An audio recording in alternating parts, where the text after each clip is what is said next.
ఈ రోజు వర్షాభావం ఉంది, రాష్ట్ర వ్యాప్తంతో వర్షాభావం ఉంది. నిన్న పేపర్ చూస్తే గోస్వాడ మండలంలో గోస్వాడ మీ చుట్టుపక్కల 45.3 సెంటీమీటర్ వేడి ఉంది. అంటే 45.3 అంటే ఎంత వేడి ఉందో మనం ఆలోచించుకోవాల్సిన అవసరం ఉంది. మళ్ళీ దీనికి కారణం ఏమి? నీళ్ళు లేవు. కనీసం రబీలోనే వ్యవసాయం వేసుకుంటాం, ఆ పరిస్థితి లేదు. తాగడానికి నీళ్లు నిల్వ చేసుకోవడానికి ట్యాంకులు లేవు. కొంచెం రిజర్వాయర్ అయితే ఎక్కడితో వెలుగొండ రిజర్వాయర్లు నీళ్లు కూడా తగ్గిపోయినాయి. మే వరకు నీళ్లు రాకపోతే ఒక మనకు కూడా చాలా ఇబ్బందికరంగా ఉంటుంది. కనీసం 2 టీఎంసీలు కూడా నీళ్లు లేవు అందులో. ఆ 2 టీఎంసీలు కూడా ఒక నంద్యాల ప్రాంతానికి కాదు, కడప ప్రాంతం నుంచి నెల్లూరు ప్రాంతం వరకు తాగడానికి నీళ్లు కావాలా. మరి ఆ నిల్వ చేసుకునే నీళ్లు మనకు అవసరాలకు ఉపయోగపడుతుంది అంటే లేదు. డిసెంబర్లో ఏమన్నారు? మీకు ఆడి పంటలకు నీళ్ళు ఇస్తామన్నారు, అది పోయింది. ఆరుతాటి పంటలు వేయలేదు, ఇవ్వలేదు. మిరపకాయకి ఇస్తామని చెప్పి ఇబ్బంది పెట్టి రైతులు సతాయించి అక్కడ కొట్లాడాలు పెట్టి ఇట్లా గొడవలు చేసి రైతులు ఫీల్డ్ లో పోయి రైతులంతా చాలా ఇబ్బందులు పడి నీళ్లు తెచ్చుకొని కొంతవరకు మిరపకాయలు కాపాడుకోవడం జరిగింది. అది తప్పని చెప్పాలని ఏమీ లేదు. కాబట్టి మనకు ఈ గ్రామంలో ఇళ్ల ప్లాట్లు ఇచ్చినారు. దాదాపుగా సెంటున్నర భూమి తల ప్రతి ఒక్క 3 సెంట్ల ఇండ్లు. మరి 3 సెంట్ల ఇండ్లు నీళ్లు కూడా లేదు. 3 సెంట్లు బ్రహ్మాండమైన ఇళ్లు ఇచ్చారు. నాగిరెడ్డి గారు ఉన్నప్పుడు తెలుగుదేశం పార్టీలో అధికారంలో అందా భాస్కర్ రెడ్డి చెప్పాడు, ఈ రోడ్ ఇచ్చింది నేను, ఈ సందులో రోడ్ ఇచ్చింది నేను, ట్యాంకులు కట్టింది మేము, ప్రతిదీ మేమే కట్టాం తెలుగుదేశం పార్టీ అధికారం ఉన్నప్పుడు. మళ్ళా తెలుగుదేశం పార్టీ రావాలా, మనం ఈ రోజు సూపర్ 6 అని చెప్పి కార్యక్రమం చేశాం. మరి మహిళలు ఏదైతే కార్మిక మహిళలు ఎవరైతే ఉన్నారో, పొలాలపై పనిచేసే మహిళలు ఉన్నారో వారి కోసమే ఈ స్కీమ్ తీసుకొచ్చారు చంద్రబాబు నాయుడు. మహిళలకు 4,000 రూపాయలు ఈ రోజు మళ్ళీ ప్రభుత్వం వచ్చిన కాడిచి పెన్షన్ ఇవ్వడం జరుగుతుందని చెప్పడం జరిగింది. దాన్ని మీరు సద్వినియోగం చేసుకోవాలి. అదేవిధంగా గ్యాస్లు మీరు ఎక్కడ గట్టె పుల్లలు తీసుకొచ్చి పాపంగా శ్రమజీవులు కష్టజీవులు రాత్రి వచ్చి వంట వండాలంటే చాలా కష్టం. ఇద్దరు బాలు మొగులు పోతారు, మరి వంట వండాలంటే పరిస్థితి మీకు. కాబట్టి గ్యాస్ ఇస్తే వాళ్ళు వంట వండుకుంటారు సునాయాసంగా అని చెప్పి చంద్రబాబు నాయుడు గారు సంవత్సరానికి 3 అన్నారు. మేము 4 చేయమని చెప్తా ఉన్నాం. 4 వస్తే చిన్న కుటుంబానికి సంవత్సరం వరకు వస్తాయి. మరి ఈ రోజు బజారు కొనుక్కోవాలంటే 1,100 రూపాయలు 1,200 రూపాయలు ఉన్నాయి. నంద్యాల కొనుక్కుంటే ఒక రేటు ఉంటుంది. నంద్యాల నుంచి ఇక్కడికి వచ్చి ట్రాన్స్పోర్టేషన్ రేటు పెడతాయి. ఆ రేట్లు పెరిగి మళ్ళీ 100 రూపాయలు ఎక్స్ట్రా అవుతుంది. అటు 1,200 రూపాయలు పడుతుంది. అలాంటిది 3 గ్యాసుల పైన ఫ్రీగా ఇస్తా అంటే దాదాపుగా 3,600 రూపాయలు మీకు ఉచితంగా ప్రభుత్వం అందజేయడం జరుగుతూ ఉంది. అదేవిధంగా మహిళలకు ఈరోజు 50 సంవత్సరాలు దాటిన మహిళలు ఏవైతే బీసీ మహిళలు ఉన్నారో వారందరికీ కూడా ఈ పెన్షన్లు ఇస్తామని చెప్పడం జరిగింది. 4,000 పెన్షన్ మరి ప్రతి మహిళకు. తర్వాత మీరు నంద్యాల ఎవరు మహిళలు పోవాలనుకుంటే ఇక్కడి నుంచి అహుళం కానీ, అదేవిధంగా మహానది దేవస్థానం కానీ, మీరు ఎక్కడికైనా పోవాలనుకుంటే ఈ జిల్లాలో మీకు అందరికీ ఉచితమైన బస్సు సౌకర్యం. అంటే మొగల్లోకి లేదు, కేవలం ఆడబిడ్డలకే ఉచితంగా బస్సు ప్రయాణం కూడా పోవడానికి ఆస్కారం కలిగిస్తూ ఉంది ప్రభుత్వం. ఇవన్నీ మీకోసం ఈ ప్రభుత్వం చేయలేదు. తెలుగుదేశం పార్టీ ఉమ్మడి ప్రభుత్వం అయితే పవన్ కళ్యాణ్ కానీ, తెలుగుదేశం పార్టీ కానీ, అదేవిధంగా బీజేపీ అన్ని సమిష్టిగా ఈరోజు ఈ 3 పార్టీలు కలిసి మీ అభివృద్ధి కోసం కాచిస్తూ ఉన్నాయి. మీరందరూ కూడా ఎందుకు కానీ తెలుగుదేశం పార్టీకి ఓట్లు వేయాలని చెప్పి తెలుసుకోవాల్సిన అవసరం ఉంది. ఈరోజు చాలా విషయాలు చెప్పారు రోబోల్ రెడ్డి గారు. ఆ విషయాలని మనం నీటి సమస్య కాకుండా చింతగూడ గ్రామంలో కూడా ఇరిగేషన్ ప్రాబ్లం ఉంది. ఆ గ్రామంలో కూడా ఆ గ్రామంకు చింతగూడలో చెప్పారు వాళ్ళు, మా గ్రామానికి నీళ్లు రావడం లేదు, వ్యవసాయానికి ఈ ఊరు కూడా రావడం లేదు. అది ఆ తూముల గురించి కూడా మాట్లాడాలన్నారు. తప్పకుండా ఆ తూముల గురించి మాట్లాడాలి. గతంలో కూడా కార్యాలయాలతో దాన్ని మాట్లాడి దాన్ని పరిష్కారం చేసి రైతులకు ఏ విధంగా న్యాయం జరుగుతుంది. 3 గ్రామాలకు కూడా ఎవరికి రైతులు నష్టపోకూడదు, అందరికీ నీళ్ళు అందాలా. అందరికి నీళ్ళు అందాలంటే ఏం చేయాలా? అందరం కూర్చొని మాట్లాడుకొని ఒక కాంప్రమైజ్ రావాలా. కాంప్రమైజ్ వచ్చిన తర్వాత కూర్చొని మనం అందరం ఏ రకంగా నీటిని వినియోగించుకోవాలో, పంటలు పండించాలో దాని గురించి కూడా మాట్లాడదాం. దాని గురించి కూడా బ్రహ్మానంద రెడ్డి గారు చింతకుంట గ్రామంలో చెప్పారు పెద్దలు. దాన్ని కూడా పరిష్కారం చేయడానికి తప్పకుండా కృషి చేస్తామని చెప్పి తెలియజేస్తా ఉన్నాను. మరి ఈ గ్రామంలో ఈ కార్యక్రమం ఏర్పాటు చేసిన ఓపిరెడ్డి గారికి, ఎందుకంటే ఇప్పుడు కాలాతీత విధిగా అసలు గ్రామాల్లో ముందునే ఉన్నాం, ఇంకా చాలా దూరం పోవాలని చెప్పి వాళ్ళు తెలియజేస్తున్నారు. కాబట్టి మీ అందరి దర్శన భాగ్యం కలిగినందుకు మరొకసారి మీకు పేరు మీ అందరికీ నా ధన్యవాదాలు తెలియజేసుకుంటున్నాను. జై తెలుగుదేశం.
చూడు నిలబడి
ఇటు చూడమ్మా అందరూ ఓ మామ అన్న మైసనా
రాష్ట్రానికి అసెంబ్లీకి ఎన్నికలు జరుగుతా ఉన్నాయి. మొదటి విడత అయిపోయింది, రెండో విడత రేపు ఎల్లుండి ఉంది. మనం మూడో విడతలో మనం వచ్చాం. మూడో విడత ఎన్నికలు జరిగేటప్పుడు మనమందరం అప్రమత్తంగా ఉండాలా. ఈ గ్రామానికి వచ్చాం, ఈ గ్రామాల సమస్యల గురించి యువకుడైనటువంటి భాస్కర్ రెడ్డి గారు, పెద్దలు ఓంరెడ్డి గారు చెప్పారు. 75 సంవత్సరాల తర్వాత కూడా మనకు ఇంకా సమస్యలు ఉన్నాయి దేశంలో. జనాభా పెద్ద కొద్ది రొటేషన్ జరుగుతుంటుంది. పుట్టిన వాళ్ళు పుడతా ఉంటారు, పోయిన వాళ్ళు పోతూ ఉంటారు ప్రపంచంలో. స్టాటిస్టిక్స్ ప్రకారం 2005లో 25, 2023లో ఉన్నాము కదా, 2500లో జనాభా తగ్గిపోతుంది. అంటే ఇంకా 300 సంవత్సరాల తర్వాత ఉండే జనాభా కానీ జనాభా తగ్గిపోతుందని చెప్పి విశ్లేషకులు చెప్తా ఉన్నారు. మరి చరిత్ర ఏ రకంగా ఉందో మనకు తెలియదు. మన కళ్ళ ముందే మనం చూసాం పాండమిక్, కరోనాను మనం చూసాం. ఎంతమంది చచ్చిపోయినారు మన దగ్గర స్టాటిస్టిక్స్ కరెక్ట్ గా లేవు. ప్రపంచ దేశాలు మన దేశంలో 16 లక్షలు 28 లక్షల పైన జనం చచ్చిపోయారని చెప్తున్నారు. కానీ మన దేశ స్టాటిస్టిక్స్ ప్రకారం, స్టాటిస్టిక్స్ లెక్కల ప్రకారం చూసుకుంటే తక్కువ చనిపోయినారు. మనం ఇంకా అంతమంది చనిపోలేదు మనం చక్కని చూపిస్తాం. కానీ WHO మాత్రం చాలా మంది చచ్చిపోయారు భారతదేశంలో, లెక్కలు లేవని చెప్పి అట్లా ఎటువంటి పాండమిక్ వస్తుందో కొన్ని సంవత్సరాల తర్వాత మనమైతే మన కళ్ళారా చూసాం. కర్ఫ్యూ నుంచి దానివల్ల ఈ రోజు కూడా కోలుకోలేని పరిస్థితి రాష్ట్రాలు కానీ దేశాలు కానీ, మన దేశం కాదు ఇతర దేశాలు కూడా ఇంకా కోలుకోలేని పరిస్థితులు ఉన్నాయి. బీద దేశాలు సర్వనాశనం అయిపోయినాయి. మరి ఈ రోజు మనకు ఇన్ని సంవత్సరాల తర్వాత ఇక్కడ సమస్యలు ఉన్నాయంటే ప్రధానమైన సమస్య ఇక్కడ జాతీయ రహదారి వస్తూ ఉంది. 4 రోడ్లు జాతీయ రహదారిలో 4 వే వస్తూ ఉంది. ఆ 4 వే వస్తే దాదాపు ఎటు 40-50 అడుగులు, అటు 40 అడుగులు పోతా ఉన్నాయి. ఆ 40-50 అడుగులు రెండు పక్కల పోతా ఉంది కాబట్టి దాదాపుగా అటు రోడ్డు ఇటు రోడ్డు కలుపుకుంటే దాదాపు 360 అడుగులు రోడ్డు వస్తూ ఉంది. దానికి మనమందరం బలిపశువులు అవుతా ఉన్నాం. ఆ పేదవారి వెళ్తే ఇల్లు పోతున్నారు, వారు ఆదుకోవాల్సిన అవసరం ఉంది. వారికి తగిన ఇండ్లు ఇవ్వాలా, వారి కాంపన్సేషన్ ఇవ్వాలా, ఇంటి స్థలానికి జగా కూడా ఇవ్వాలా. లేకపోతే ఉత్తర డబ్బులు ఇస్తే వాళ్ళు ఎక్కడ పోవాలో ఊరు విడిచిపెట్టి సొంత ఊర్లో. కాబట్టి దానికంతా ఊర్లు ఉండే వాళ్ళందరూ కూడా మా ఊరు ప్రజలకు న్యాయం జరగాలి. ఇక్కడ పుట్టి పెరిగిన వాళ్ళకి మా ఇల్లు పోతా ఉన్నాయి కాబట్టి రోడ్డు వైడింగ్లో వారికి న్యాయం చేసేట్టు చేయాలని చెప్పి ప్రభుత్వం వచ్చిన తర్వాత అని చెప్పడం జరిగింది. తప్పకుండా రోడ్డు వైడింగ్లో జెండాల నుంచి జమ్మలమూడు వరకు రోడ్డు పోతా ఉంది. జమ్మలమూడులో అక్కడ పులివెందల, అదేవిధంగా కడప నుంచి వచ్చే హైవే NH కలుపుతా ఉన్నారు. NH అవసరం, జాతీయ రోడ్డు రావాలా. జాతీయ రోడ్డు వస్తే మీ ఇళ్లలో ఉండే కార్లకు కూడా ట్యాక్స్లు పడతాయి. మళ్ళీ మేము నంద్యాల రావాలంటే ఆయన టోల్ గేట్ పెడితే మన రానికి పోయినకి వచ్చినారనుకో, మన తులసిరెడ్డి కూడా ఇబ్బంది అవుతారు. తులసిరెడ్డి రోజుకి 2-3 సార్లు 4 సార్లు వస్తారు. మనం వచ్చినప్పుడు టోల్ గేట్ కట్టాల్సి వస్తుంది. టోల్ గేట్ కడితే మనకు రోడ్డు ఉంటాయి, స్టాండర్డ్గా ఉంటాయి. లేకపోతే స్టాండర్డ్ ఉండవు. మళ్ళీ దాన్ని బాగోలు చూసేవాడు ఎవడు ఉన్నాడు. కాబట్టి ప్రభుత్వం చేస్తుంది పబ్లిక్ ప్రైవేట్ యాజమాన్యంతో రోడ్లు వేస్తూ ఉంది. ప్రైవేట్ అంటే PPP అంటే ఆ టోల్ గేట్ రోడ్డు తీసుకొని వాడి రోడ్డు వేసి 40 కిలోమీటర్లు 50 కిలోమీటర్లు టోల్ పెట్టుకొని డబ్బులు వసూలు చేసుకుంటారు. ఆ రకంగా రోడ్డు వేసారు కాబట్టి రోడ్డు కాబట్టి మనకు ఉద్దేశం ఉన్నాయి. రోడ్లు, అదేవిధంగా కమ్యూనికేషన్ అంటే ఫోన్లు ఇవి వచ్చిన తర్వాత మనకు అభివృద్ధి బాగా చెందింది. నేను చెప్పాడు ఫరూక్ సార్ గారు చాలా ధర్మాలు చేశారని. నేను ధర్మాలు చేయలే, ప్రజల కోసం చేశాను. శ్రీనివాసనగర్ సెంటర్ కావాలంటే ఆ తెలుగుదేశం పార్టీ అధికారులు ఉండి నేను పార్టీ ఆఫీస్ పెట్టుకుంటే అక్కడ సొసైటీ వాళ్ళతో వచ్చి అడిగారు, అన్న రోడ్డుకి ఇస్తే బాగుంటుంది చెప్తే ఆ రోడ్డు బ్లాక్ అయిపోయినది. సరే కావాలి అని చెప్పారు. మీరు పిల్లలు ఉన్నారు. అప్పుడు నేను ఇప్పుడు 40 సంవత్సరాల క్రితం చెప్తాను, ఇప్పుడు సంగతి కాదు. శ్రీనివాసనగర్ రోడ్డు లేకపోతే మనము మీరు ఆత్మకూరు పోవాలంటే మీరు వస్తలేదు. నేనే ఇచ్చా రోడ్డు మొత్తం అడ్డంగానే నా షాపులు ఉన్నాయి. తెలుగుదేశం పార్టీ ఆఫీస్ కూడా అక్కడే పెట్టా. మరి అడిగినారు, ఇచ్చాము. కావాలా? నిన్నగాక మన భూమా బ్రహ్మానంద రెడ్డి ఎలక్షన్ అప్పుడు కూడా ఆ రోడ్డు పెట్టి నీకు వేయలేదు. ఆ షాపులను పడగొట్టలే. మీరు కళ్ళారు చూశారు కదా. అక్కడ ఎక్కడ సెంటర్ ఎంత ఉంది? 1 కోటి రూపాయలు ఉంది. ప్రభుత్వం ఎంత ఇచ్చింది? నాకు 10 పైసలు ఇచ్చింది. నా బిల్డింగ్లకు కూడా సమానం కాదు. సెంటు 4 సెంట్లు ఈ సినిమాలు పోయింది. ఇప్పుడు పార్టీ ఆఫీస్ పెట్టే సినిమాలు కూడా పోయింది. మళ్ళీ ఎవడో నా సెంటు భూమి ఆడని ఇచ్చినాడా? పద్మావతి నగర్ పూలే పెట్టే స్థలం కూడా నేను ఇచ్చాను 70 సెంట్లు. అది ఆ పద్మావతి రాములు అక్కడ సూర్య హోటల్ దగ్గర నేను ఇచ్చాను 28 సెంట్లు. ఎందుకు ఇచ్చాము? ప్రజల కోసం ఇచ్చాము. రాజకీయాలు ఇచ్చాము. మీ అందరి పాపం మీరందరి దయపిచ్చతో ఈ రోజు ఈ స్థానం వచ్చింది. ఎవరికి కలగని అదృష్టం నాకు కలిగించారు మీరు. నాకు 4 సార్లు మంత్రిగా, 3 సార్లు చైర్మన్ గా, 1 సారి చైర్మన్ డిప్యూటీ స్పీకర్ గా, తెలుగుదేశం పార్టీ అధికారంలో నేను కూడా అధికారం ఉంటా. అది ఆశ్చర్యమైంది. ఫరూక్ వస్తే తెలుగుదేశం పార్టీ ఉంటుంది, ఫరూక్ తెలుగుదేశం పార్టీ తర్వాత మంత్రి అవుతాడు అనేది ఒక నమ్మకం ప్రజలు ఏర్పడిపోయింది. అది మన దానికి ఏమో మీ అందరి ఆశీస్సులు ఉంటే ప్రజా సంక్షేమం కోసం పడుతున్నాం కాబట్టి చేశాం. జాహిద్ మళ్ళా ఎన్నికలు అయిపోయిన తర్వాత మళ్ళీ ఈ గ్రామానికి వచ్చి మన సమస్యలు ఏమి ఉన్నాయో అది పరిష్కారం చేయడం జరుగుతుందని చెప్పి ముఖ్యంగా తెలియజేస్తూ మరొకసారి మీ అందరి దగ్గర తెలుసుకుంటామని చెప్పి తెలియజేస్తాం. జాహిద్ ఈ ఊరికి ఏం చేసినా తెలుగుదేశం ప్రభుత్వమే చేసింది అని నేను చెప్తాను. అవతల వాళ్ళు ఎవరైనా వచ్చే ఇంతకుముందు ఎవరైనా చెప్పుకోవచ్చు, దానికి సంబంధం లేదు. కానీ వాస్తవానికి అయితే జూలేపల్లె గ్రామానికి ఎప్పుడు చేసినా తెలుగుదేశం ప్రభుత్వమే చేసింది. ముఖ్యంగా మా నాన్న సొసైటీ సర్పంచ్ గెలిపించినందుకు, నన్ను ఎంపీటీసీకి గెలిపించినందుకు, మా అమ్మ సర్పంచ్ని గెలిపించినందుకు నా కృతజ్ఞతలు. ప్రతిసారి ఇది ఎందుకు చెప్తున్నా అంటే ఏం చిన్న విషయం చేసినా కూడా కృతజ్ఞత తెలుపుకోవడం చాలా ముఖ్యం. నా ఊరికి ఏ రాజకీయ నాయకుడు చేసినా లేకపోతే ఎవరు ఏ విధంగా సహాయం చేసినా కూడా నేను ఖచ్చితంగా వాళ్ళకి సాష్టాంగ నమస్కారం చేస్తాను. ఇదైతే కంపల్సరీ. ముఖ్యంగా ఈరోజు తెలుగుదేశం తరఫున ఫరూక్ సారు మనకు పరిచయం లేని వ్యక్తి అని అనుకుంటారు. మీకు చాలా మంది అందరికీ తెలుసు. ఫరూక్ సారు నంద్యాల ఎమ్మెల్యే 3 సార్లు నంద్యాల ఎమ్మెల్యేగా గెలిచారు, 3 సార్లు ఎంపీగా పోటీ చేశారు, 3 సార్లు మినిస్టర్గా ఉన్నారు, డిప్యూటీ స్పీకర్గా పనిచేశారు, చైర్మన్ గా ఉన్నారు, మినిస్టర్ గా మన మున్సిపల్కి ఉన్నారు, ఆరోగ్య శాఖ మంత్రిగా ఉన్నారు, మైనారిటీ శాఖకు చైర్మన్ గా ఉన్నారు. చాలా పదవులు అనుభవించారు. ఫరూక్ సారు మన పరిచయం లేకపోయినా కూడా ఈ రోజు జూలేపల్లి గ్రామానికి ఎమ్మెల్యే అభ్యర్థిగా వచ్చారు. కంపల్సరీ జూలేపల్లి గ్రామానికి ఏదైనా సరే ప్రతి విషయంలో ఇక్కడున్న మీరు నిలబడిన రోడ్డు ఏదో ఆ రోడ్డు వేసినా కూడా అది తెలుగుదేశం ప్రభుత్వంలో నేనే వేయించింది. మా అమ్మ సర్పంచ్గా వేయించినప్పుడు మేము వేయించింది. ఇక్కడ ఏదైనా కానీ ఎవరైనా ఏదైనా సరే అభివృద్ధి చేస్తే చెప్పుకోవచ్చు. జూలేపల్లి గ్రామంలో ఒక బొమ్మలాడు కానీ, ఒక శోభాడు కానీ, లేకపోతే ఏదైనా ఎక్కడ ఇళ్ళ ఫ్లాట్లు ఇప్పించినా, ఏ లైట్లు వేసినా, స్తంభాలు వేసినా తెలుగుదేశం తరఫున ప్రతి వాళ్ళు వేయించింది తప్పించి వేరే వాళ్ళు ఎవరు వేయించింది అది. మీకు ఏదైతే మంచి జరుగుతుందో, మీకు ఎవరైతే మంచి చేస్తారో, మీకు ఏదైతే నమ్మకం ఉంటుందో వాళ్ళకే ఓటేయండి.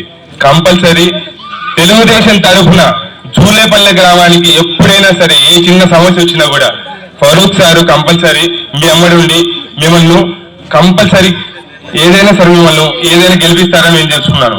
100% ఫరూక్ సార్కు తెలుగుదేశం తరఫున ఓటేయండి. మన గ్రామానికి కావాల్సిన అన్ని సౌకర్యాలను మనం సమకూర్చుకుందాము. జై తెలుగుదేశం, జై హింద్. కానీ మళ్ళా నోటీసులు పోతాయి పైపులేను. ఖచ్చితంగా సారు చేయమని కోరుకున్నాం. మన తెలుగుదేశం గవర్నమెంట్ వస్తుంది, సారు మంచి డిప్యూటీ మినిస్టర్ అవుతాడు. దాని గురించి ఎవరు భయపడాలి? ఖచ్చితంగా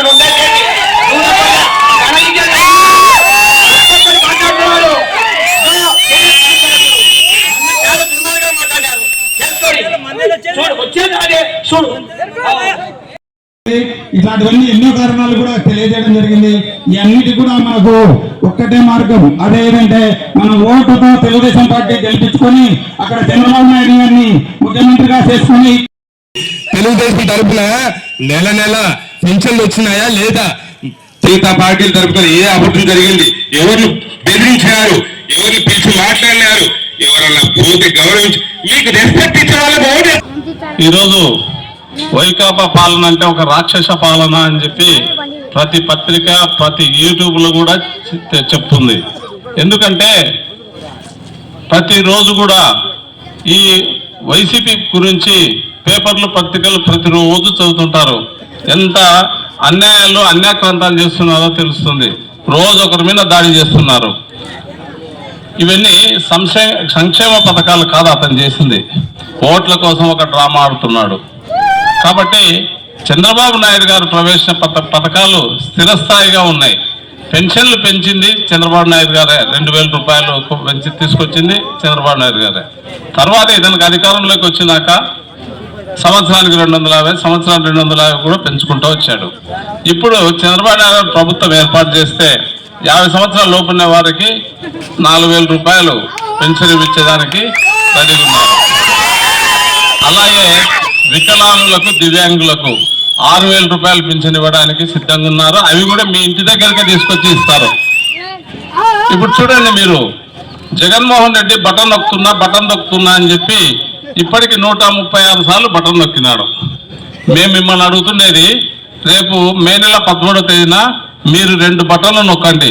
మీ స్కూల్లో బూత్ ఉంటుంది, బూత్ లేకపోతే 2 పరదాలు కట్టింటారు, ఒక్కొక్క పరదాలు ఒక్కొక్క బటన్ నొక్కండి, వాని 36 బటన్లు వెళ్ళిపోతాయి. ఇది మీరు చేయాల్సినటువంటి పని. అలాగే అన్ని ఏదో ఫ్రీగా ఇస్తున్నాం అని చెప్తున్నాడు. అన్ని తప్పుడు. మన రాష్ట్రాన్ని అప్పులమయం చేస్తున్నాడు. ఆ అప్పు అంతా ప్రజలు మనమే కట్టాల్సిందే. సంపదను సృష్టించాల. నాయకుడైన వాళ్ళు సంపదను సృష్టించిన తర్వాత సంక్షేమ పథకాలను అమలులోకి తీసుకురావాలా. ఇప్పుడు గ్రామ పంచాయతీ ఉంది. గ్రామ పంచాయతీకి ఏదో ఒక రూపంలో, పన్నుల రూపంలో డబ్బులు వస్తే గ్రామంలో మనం డెవలప్ చేసుకోవడానికి అవసరం ఉంటుంది. అదేవిధంగా సంపదను సృష్టించి రాష్ట్ర నాయకులు అవి సంక్షేమ పథకాలు పెడితే బాగుంటుంది. కాబట్టి వీళ్ళ 136 సార్లు బటన్ నొక్కినాడు. ఒక ఆయన పై నుంచి కింది వరకు బటన్లు ఇప్పి చూపించినాడు. ఎవరైనా అనంతపురం ఎంపీ గోరంట్ల మాధవ్ గారు వీళ్ళ బటన్ నొక్కితే ఒకడు బటన్లన్నీ 10 చూపిస్తున్నాడు, చూసుకోరు మీరు అని చెప్పి. ఇట్లాంటి నాయకులు, ఇట్లాంటి ఇంకొకడు అంబటి రాంబాబు గంట అంటాడు, ఒకడు ఇంకొకడు అవంతి శ్రీనివాసు అర్ధగంట అంటాడు. ఒకడు గంట, ఒకడు అర్ధగంట, ఒకడు మొత్తం బట్టలన్నీ 10 ఇస్తారు. ఇట్లా ఉంది ఈ పాలన. కాబట్టి ప్రజలారా మర్చిపోకండి, మంచి ప్రభుత్వాన్ని ఎన్నుకోండి, మంచి నాయకుల్ని ఎన్నుకోండి. మంచి నాయకుల్ని ఎన్నుకుంటే మనకు మంచి మేలు జరుగుతుంది. ఈరోజు శిల్పా వాళ్ళు గత 20 సంవత్సరాల నుంచి నంద్యాలను ఎమ్మెల్యేకుంటూ వెళ్తున్నారు. వాళ్ళు స్థానికులు కాదు, స్థానికేతరులు. కడప జిల్లా వాళ్ళది, కొండసుంకేశ్వర గ్రామం వాళ్ళది. ఫరూక్ సారు నంద్యాలలోనే పెద్ద కుటుంబం, నచ్చమారి కుటుంబం అంటే పెద్ద కుటుంబం, దాన ధర్మాలు చేసినటువంటి కుటుంబం. ఈ శిల్పా వాళ్ళు నంద్యాలలో 1 సెంటు కూడా దానం చేయలేదు. ఒక్క ఆఫీసు ప్రభుత్వ స్థలాలు వాడుకుంటున్నారు. మార్కెట్ యార్డ్ స్థలాన్ని మొత్తం వాళ్ళ షాపింగ్ కాంప్లెక్స్లు పెట్టుకున్నారు, బ్యాంకులు పెట్టుకున్నారు, వాళ్ళ బంధువులకు లీజుకి ఇస్తున్నారు. మీరు ఆలోచించండి ప్రజలు, ఈ మన అసెంబ్లీకి ఎవరు పని చేస్తున్నారు, ఎవరు మేలు చేస్తున్నారు, ఎవరు కీడు చేస్తున్నారని మీరు ఆలోచన చేయండి. వాళ్ళు ఇక్కడికి వచ్చింది రియల్ ఎస్టేట్ వ్యాపారం కోసం వచ్చినారు. బ్రిటిష్ వాళ్ళు మన భారతదేశానికి ఏ విధంగా వచ్చారు? వ్యాపారంతో వచ్చినారు. ఒక ఈస్ట్ ఇండియా కంపెనీ అని పేరు పెట్టినారు. వీళ్ళు కూడా కొన్ని కంపెనీల పేర్లు పెట్టుకున్నారు. శ్రీశైలమైన కార్తికేయ ఏజెన్సీ అని ఒక కంపెనీ, నంద్యాలలో వీళ్ళు ఒక కంపెనీ పెట్టినాడు, అది ఈస్ట్ ఇండియా కంపెనీ. రియల్ ఎస్టేట్లు పెట్టుకోవడం, ఇక్కడే సంపాయడం, ఇక్కడే ఖర్చు పెట్టడం. ఏమన్నంటే మాకు ఆ డబ్బులు ఉన్నాయండి. డబ్బులను చూసుకుంటే నష్టపోయేది మన జీవితాలు, మన పిల్లల భవిష్యత్తే నష్టపోయేది. కాబట్టి మంచి వ్యక్తికి ఓట్లు వేయండి.